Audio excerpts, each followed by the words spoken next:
Hello everyone, welcome back to our channel Pymaths Farooq. So आज के इस लेक्चर में हम लोग कुछ अपनी कंडीशनल स्टेटमेंट से रिलेटेड प्रैक्टिकल क्वेश्चंस की प्रैक्टिस करेंगे कि किस तरह से जो हम लोगों ने अपनी कंडीशनल स्टेटमेंट्स को बॉर्डर किया था वो प्रैक्टिकल या रियल सिनेरियो के अकॉर्डिंग वर्क करते हैं। लास्ट हम लोगों ने अपने 2 पार्ट्स में इन कंडीशनल स्टेटमेंट्स को कवर किया था। सो अगर आप लोगों ने नहीं देखा तो उनका लिंक मैं डिस्क्रिप्शन में मेंशन कर दूंगा, गो एंड वॉच इट, जिसमें मैंने आपको कंप्लीट इनका प्रैक्टिस के साथ प्रैक्टिकल इंप्लीमेंटेशन के साथ आपको कंडीशनल स्टेटमेंट्स का फ्लो बताया है।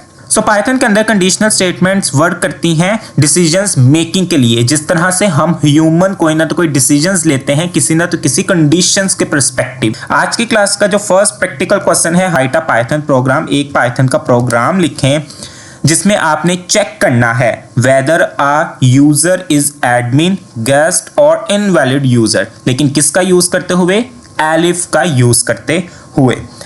क्वेश्चन की डिमांड को जरा थोड़ा सा और गो थ्रू करते हैं कि यूजर से हमने पूछना है कि आप एडमिन के तौर पर लॉगिन होना चाह रहे हैं अपने सिस्टम पे, गेस्ट के तौर पर लॉगिन होना चाह रहे हैं, क्योंकि इन दोनों का बैकएंड पे कोई ना तो कोई आईडी सिस्टम पे बनाई गई होगी। सो उसी के रिगार्डलेस ये एडमिट होंगे। तो उसी का हमने यहाँ पे कोड लिखना है एलिफ स्टेटमेंट का यूज करते हुए। सो सबसे पहले तो यहाँ पे हम यूजर नेम नाम का एक वेरिएबल क्रिएट कर देंगे जिसमें यूजर से हम पूछेंगे। सो मैंने यहाँ पे पूछ लिया एंटर योर यूजर नेम। हमारे पास कंडीशन लगेगी। पहली कंडीशन इफ ही होगी, इफ अगर यूजर नेम डबल इक्वल किसके इक्वल हुआ? एडमिन के। तो देन फिर क्या प्रिंट करवा देना है? Admin login successfully. लेकिन अगर ये कंडीशन हो गई फॉल्स तो फिर सेकंड कंडीशन चेक करनी है एलिफ। एलिफ अगर यूजर नेम डबल इक्वल हुआ किसके? गेस्ट के। देन प्रिंट करवा देना है गेस्ट लॉगिन सक्सेसफुली। लेकिन अगर इन दोनों के अलावा कोई इररेलेवेंट या फिर इनवैलिड यूजर आ गया तो फिर उसके लिए हमने यहाँ पे कंडीशन प्रिंट करवानी है statement that is invalid user. So इसी को हम रन करके देखते हैं। अब उसने मुझसे यहाँ पे पूछा है कि आप एंटर करें अपना यूजर नेम। सो मैंने यहाँ पे एंटर कर दिया for example user name Farooq. तो देन देखें उसने मुझे क्या कह दिया? Invalid user. बेसिकली यहाँ पे मुझे या तो एडमिन के तौर पर जिसके कंट्रोल में पूरा सिस्टम होगा, चीजें वगैरह होगी, या फिर गेस्ट के तौर पर हम सिस्टम में लॉगिन होंगे। इसकी सिंपल सी और एग्जांपल दूं तो हम लोग स्कूल यूनिवर्सिटीज में जो सिस्टम वगैरह यूज करते हैं कंप्यूटर लैब में, तो वहां पे एक एडमिन का सिस्टम बना होता है, प्रोफाइल बनी होती है, और एक गेस्ट का और एक स्टूडेंट लॉगिन का भी अलग से बना होता है। तो वहीं के लिए हमारे पास ये कंडीशन एलिफ इंप्लीमेंट होती है। इसी साइकिल को मैं दोबारा रन करूंगा। अब वो पूछ रहा है एडमिन, तो अब मेरे पास यहाँ पे एडमिन लॉगिन सक्सेसफुली प्रिंट हो चुका है।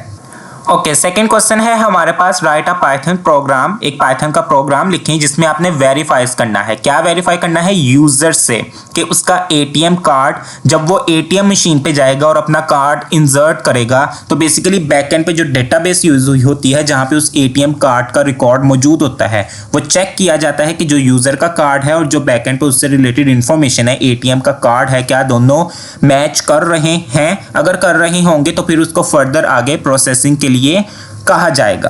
फिर उसके बाद पिन एंटर करना है। जैसे ही यूजर पिन एंटर करेगा तो वो भी चेक करना है कि क्या पिन भी करेक्ट है कि नहीं है। अगर तो करेक्ट हुआ तो फिर हमारे पास ट्रांजैक्शन अलाउ होगी, और इस कंडीशन में दोनों का करेक्ट होना जरूरी है। इसमें हमारे पास लॉजिकल ऑपरेटर्स भी इंप्लीमेंट हो सकते हैं इस प्रोग्राम में, और इसमें हम लोग नेस्टेड इफ का भी यूज कर सकते हैं। सो हम लोग सबसे पहले नेस्टेड इफ का यूज करते हुए अपनी इस प्रॉब्लम को सॉल्व करते हैं। तो सबसे पहले तो यहाँ पे मैंने लिख दिया कि करेक्ट कार्ड नंबर मेरे पास मौजूद है, दैट इज फॉर एग्जांपल मैंने यहाँ पे लिख दिया ATM 12। उसके बाद मैंने यहाँ पे करेक्ट अंडरस्कोर पिन ले लिया, वो नंबर्स की फॉर्म में मौजूद है 1 2 3 4। देन उसके बाद अब यूजर से चूंकि पूछना है, ये वाला जो मेरे पास रिकॉर्ड है ये पहले से बैकएंड पे मौजूद होगा, स्टोर होगा, इसलिए यहाँ पे हमने इनको वेरिएबल पास करते हुए स्टोर करवाया है। और यहाँ पे ये अब कार्ड मैंने यूजर से बेसिकली उसका कार्ड नंबर पूछना है जो कि ATM 12 से मैच होना चाहिए। तो मैंने यहाँ पे यूजर से पूछ लिया है कि enter your card number please. Condition लगेगी इफ अगर card double equal correct card के अकॉर्डिंग। तो फिर तुमने आगे फर्दर यूजर्स से पूछना है कि अब आप अपना पिन एंटर करें। अब क्यों पिन पूछ रहे हैं? क्योंकि सबसे पहले हमने कार्ड का नंबर लोकेट करवाना है, उसको हमने इक्वालिटी चेक करनी है ऑथेंटिकेशन के लिए, से पिन नंबर पूछा जाएगा। अब चूंकि पिन नंबर मेरे पास इंटीजर में है, सो यहाँ पे हम टाइप कास्टिंग सबसे पहले करेंगे। मैंने यहाँ पे कह दिया एंटर द पिन। देन उसके बाद जैसे ही पिन एंटर हो जाएगा, अब यहाँ पे हम पूछेंगे इफ अगर। अब ये मेरे पास एक इफ कंडीशन के अंदर ही एक और इफ कंडीशन आ गई है, तो इसी प्रोसेस को हम लोग कहते हैं नेस्टेड इफ। अब अगर जो यूजर ने पिन एंटर किया है वो करेक्ट पिन के इक्वल होगा, प्रिंट।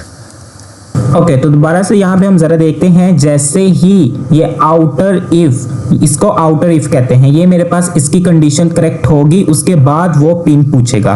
पिन पूछने के बाद फिर वो दोबारा से ये पिन वाली कंडीशन को चेक करेगा। If pin double equal correct pin, कि यूजर जो पिन एंटर करेगा वो अगर 1 2 3 4 के बराबर होगा तो फिर क्या प्रिंट करवा देना है, ट्रांजैक्शन अलाउ है। लेकिन अगर पिन इनकरेक्ट हुआ तो फिर ये एल्स के बाद वाला पार्ट चलेगा इनवैलिड पिन। लेकिन अगर स्टार्टिंग में कार्ड नंबर ही गलत हुआ, ये पहली कंडीशन ही फॉल्स हो जाएगी, देन फिर ये इनर पार्ट चलेगा ही नहीं। फिर ये एल्स, ये वाला जो एल्स का पार्ट है ये इस आउटर इफ का है और इनर इफ ये है और इसका पार्ट एल्स का ये है, तो फिर हमारे पास इनवैलिड कार्ड आ जाएगा। इस सेल को रन करके देखते हैं। मैंने यहाँ पे for example ATM 112 he enter कर दिया, तो देखें मेरे पास कार्ड नंबर ही गलत हो गया, इसलिए उसने मुझसे पिन पूछा ही नहीं, डायरेक्ट उसने कह दिया है इनवैलिड कार्ड। मैं करेक्ट यहाँ पे एंटर करता हूँ ATM 12। अब उसने मुझसे पिन पूछा है क्योंकि ये वाली कंडीशन क्या हो गई, ट्रू हो गई है। अब मैं पिन अगर गलत एंटर करूंगा तो फिर वो मुझे क्या कहेगा, इनवैलिड पिन। लेकिन अगर दोनों चीज़ें ही मेरी ठीक होंगी, ATM भी और पिन नंबर भी, तो फिर उसने मुझे क्या कह दिया, ट्रांजैक्शन अलाउड है। तो इस तरह से हम अपनी मल्टीपल्स कंडीशंस को कंडीशनल स्टेटमेंट या कंट्रोल फ्लो का यूज करते हुए इंप्लीमेंट करते हैं और उसी के रिगार्डलेस ये वर्किंग करती है और हमें आउटपुट डिस्प्ले करवाती है। तो आज का हमारे पास जो लास्ट क्वेश्चन है वो सेम एग्जैक्ट वही क्वेश्चन है, ATM कार्ड वाला, पिन वाला, लेकिन अब इसका हम लोग यूज करेंगे लॉजिकल ऑपरेटर को इंप्लीमेंट करते हुए। यही एग्जैक्ट हमारे पास इसका कार्ड नंबर और पिन नंबर रहेगा। यहाँ पे मैं सबसे पहले अगर कार्ड नंबर पूछ रहा हूं तो एग्जैक्ट मैं पिन नंबर भी साथ ही पूछूंगा, क्योंकि अब मेरे पास यहाँ पे लॉजिकल ऑपरेटर लग रहा है, तो उसके लिए मुझे इनर इफ या नेस्टेड इफ या एलिफ की जरूरत नहीं पड़ेगी। तो यहीं पे मैंने इससे पिन नंबर भी पूछ लिया है। यहाँ तक इसको रन करते हैं तो उसने मुझसे ATM कार्ड नंबर पूछ लिया, मैंने उसको वो बता दिया, और अब उसने मुझसे पिन पूछ लिया है। तो उसके बाद का अब हम यहाँ पे पार्ट लिखते हैं इफ अगर। मैंने यहाँ पे क्या कहा है कि दोनों कंडीशंस का यानी कार्ड नंबर और पिन नंबर दोनों ही करेक्ट होने चाहिए और फिर आउटपुट डिस्प्ले करवानी है ट्रांजैक्शन अलाउ। तो लॉजिकल ऑपरेटर में उसके लिए हम एंड का यूज करते हैं। अब मेरे पास इस वक्त यहाँ पे ये एक एक्सप्रेशन है कंडीशन के ऊपर और सेकंड एक्सप्रेशन ये है, दोनों का ट्रू होना लाजमी है, क्योंकि एंड ऑपरेटर तब ही हमें आउटपुट ट्रू देता है जब दोनों एक्सप्रेशन ट्रू हो। तो जब हमारे पास लॉजिकल ऑपरेटर्स परफॉर्म हो रहे हो और मल्टीपल्स हमारे पास यूज हो एक्सप्रेशंस या कंडीशंस, तो फिर पैरेंथेसिस में लिखना उनको ज़्यादा बेहतर होता है। तो यहाँ पे फिर भाई प्रिंट करवा दो, लेकिन अगर कंडीशन फॉल्स हो गई तो फिर एल्स का पार्ट तो चलेगा ही चलेगा।